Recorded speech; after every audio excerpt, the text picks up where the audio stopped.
اب تو overseas community کے علاوہ جو دوسرے گورے لوگ ہیں وہ بھی کہتے ہیں کہ خان جیسا کوئی آدمی نہیں، اس نے پوری دنیا میں بتایا ہے کہ وہ ایک صحیح مسلمان ہے اور حق اور سچ کے ساتھ کھڑا ہے. کہتے ہیں بہت عظیم لیڈر ہے، بہت بڑا لیڈر ہے. خان کا مقابلہ وہ کہتے ہیں بہت مشکل ہے. عرب کے لوگوں نے بھی یہی بات کیا کہ عمران خان کو ویسے جانتے ہیں کہ آپ نام لیں تو وہ جو ہے نا آپ کے ہاتھ سے چومنا شروع کر دیتے ہیں کہ عمران خان عمران خان. اور یہ ایک میں کہتا ہوں کہ بڑی عزت افزائی کی بات ہے کہ آپ اگر کہیں بھی بیٹھے ہیں آپ عمران خان کا نام بھی لیتے ہیں تو لوگ آپ کی عزت کرنا شروع کر دیتے ہیں. اس کے بدلے میں اگر آپ نواز شریف کا لیتے ہیں تو وہ جناب ڈنڈے نکال لیتے ہیں.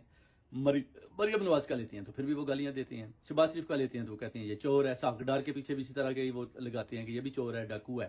اور جب آپ عمران خان کا نام لیتے ہیں تو پھر وہ کہتے ہیں کہ یہ جناب بہت بڑا لیڈر ہے، بہت بڑا آدمی ہے، غریبوں کا ساتھی ہے اور صحیح مسلمان ہے، لوگوں کو صحیح اسلام کی دعوت دیتی ہے. بلکہ اب تو دوسرے مولانا جو ہیں وہ بھی مانتے ہیں، وہ کہتے ہیں صحیح مولوی یہ ہے، داڑھی نہیں ہے مگر صحیح مولوی یہ ہے جس نے